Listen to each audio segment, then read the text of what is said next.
الکریم اما بعد فاعوذ باللہ من الشیطان الرجیم بسم اللہ الرحمن الرحیم۔ میرے پیارے معزز سامعین و حاضرین، السلام علیکم۔ آپ کی خدمت میں حاضر خدمت ہوں میرے پیارے آقا صلی اللہ تعالی علیہ وسلم کی پیاری پیاری باتوں کے ساتھ۔ حضور اکرم صلی اللہ تعالی علیہ وسلم ارشاد فرماتے ہیں، حضرت ابو ذر رضی اللہ تعالیٰ عنہ سے روایت ہے کہ رسول کریم صلی اللہ علیہ وسلم نے ان سے فرمایا، ابو ذر، تم نہ تو سرخ رنگ والے سے بہتر ہو نہ سیاہ رنگ والے سے، الا یہ کہ تم ان دونوں میں سے کسی سے تقوی کے اعتبار سے افضل ہو۔ مطلب یہ کہ انسانی فضیلت و برتری ظاہری شکل و صورت اور رنگ و نسل پر موقوف نہیں ہے، بلکہ اس کا مدار دینی اخلاقی کردار کی عظمت اور تقوی پر ہے۔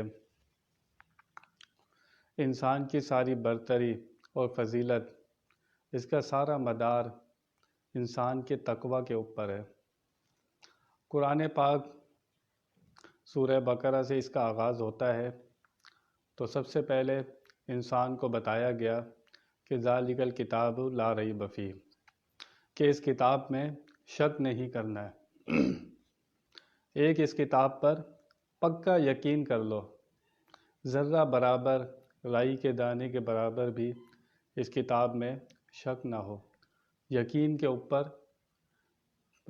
اوپر کامل یقین کر کے پھر اس کی تلاوت تم نے کرنی ہے اور اس کے احکام پر عمل کرنا ہے۔ اور یقین کرنے کے بعد فوراً اللہ تعالیٰ نے ارشاد فرمایا، ھدی للمتقین، یہ قرآن ہدایت ہے متقی لوگوں کے لیے، یا اس میں فاعل سے ترجمہ کریں تو یہ ہدایت دینے والا ہے متقی لوگوں کو۔ اصل چیز انسان کی تقوی ہے۔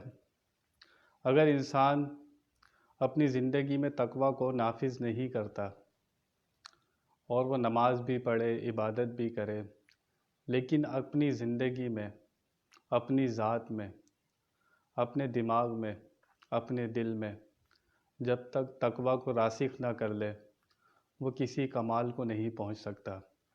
اس لیے اللہ تعالیٰ نے شروع میں ہی قرآن میں فرما دیا، ھدی للمتقین، ہدایت دینے والا ہے متقی لوگوں کو۔ آج لوگ نماز پڑھتے نظر آتے ہیں، روزے رکھتے نظر آتے ہیں، لیکن اپنی زندگی میں تقوی قائم نہیں کرتے۔ اس کی بنا پر آپ نے دیکھا کہ ان کی خرابیاں اسی طرح رہتی ہیں۔ قرآن کا دعویٰ ہے، ان الصلاۃ تنہی عن الفحشاء والمنکر، نماز بے حیائی اور برے کاموں سے روکتی ہے۔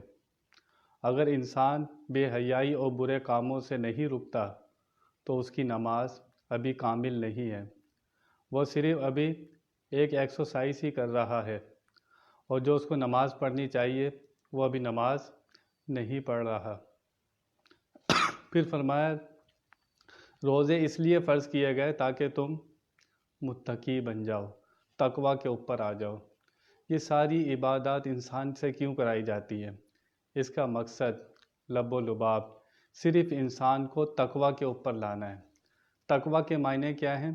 اللہ سے ڈرنا، اللہ کا خوف پیدا کرنا دل میں، اور گناہوں سے بچنا۔ یہ دو کام ہیں۔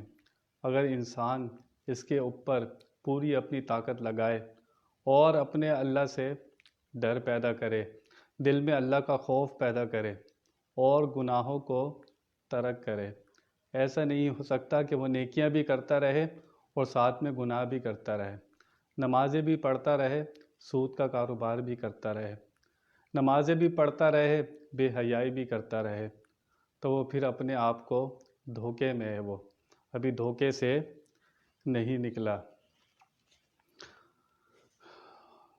آج ہر کوئی عزت کا طلبگار ہے۔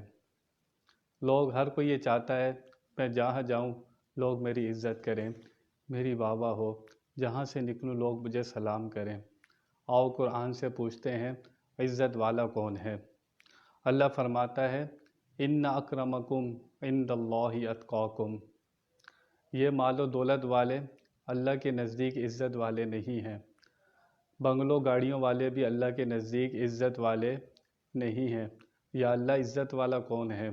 اللہ فرماتا ہے ان اکرمکم عند اللہ اتقاکم، جو میرے نزدیک سب سے زیادہ عزت والا وہ ہے جو تم میں سب سے زیادہ متقی ہے۔ اللہ کو سب سے زیادہ پسند کون ہے؟ جو تم میں سب سے زیادہ متقی ہے۔ اللہ کے پسندیدہ اگر بننا چاہتے ہیں ہم لوگ تو ہمیں اپنی زندگی تقوی کے اوپر گزارنی ہوگی، ورنہ یہ دینی معاملات، دینی عبادات جتنی ہم کرتے ہیں یہ سب رسمی ہوں گی، اگر اپنی زندگی میں تقوی اختیار نہیں کرتے اور گناہوں کو نہیں چھوڑتے۔ نیکی کرنا آسان ہوتا ہے لیکن گناہوں کو چھوڑنا مشکل ہوتا ہے۔ جو گناہوں کو چھوڑ دیتا ہے اس کے دن رات درجے بلند ہوتے جاتے ہیں، اس کو ایمان کا نور نصیب ہوتا ہے۔ جو گناہوں سے بچتا ہے، جب ترک کرتا ہے گناہوں کو تو اس کو اللہ پر یقین ہوتا ہے، یقین اس کا بڑھتا جاتا ہے۔ اس کی زندگی میں جتنا تقوی آتا جائے گا، اللہ کا خوف آتا جائے گا، وہ اتنا ہی اللہ کے نزدیک ہوتا جائے گا۔ حضرت کعب بن احبار یہودیوں کے بہت بڑے عالم تھے، پھر مسلمان ہوئے، ان کے بھی عالم تھے پھر مسلمان بھی ہوئے۔ غالباً حضرت عمر فاروق رضی اللہ تعالی عنہ نے حضرت کعب بن احبار سے سوال کیا کہ آپ یہودیوں کی کتابوں کا بھی علم رکھتے تھے اور آپ دین کا بھی علم رکھتے ہیں، تو ہمیں کوئی تقوی کی کوئی صحیح ڈیفینیشن بتا دیں، آپ کوئی ایسی ڈیفینیشن بتائیں جامع معنی کہ جسے ہم سن کر اس پر عمل کریں۔ حضرت کعب بن احبار نے مثال دی، کہنے لگا حضرت عمر فاروق تم کبھی ایسی وادی سے گزرے ہو کہ جہاں دونوں طرف جھاڑیاں ہوں؟ حضرت عمر فاروق نے کہا ہاں ایسی وادی سے گزرے ہیں کہ جہاں دونوں طرف جھاڑیاں تھیں اور کانٹوں دار جھاڑیاں تھیں۔ تو کعب بن احبار نے کہا پھر کیسے گزرے؟ حضرت عمر فاروق نے کہا کہ ہم نے اپنے کپڑے سمیٹے، بالکل اپنے ہاتھوں کے اندر اس کو پکڑ لیا اور سمیٹ کے بڑے بچتے بچاتے اور کانٹوں سے بچتے بچاتے ہم نکل گئے۔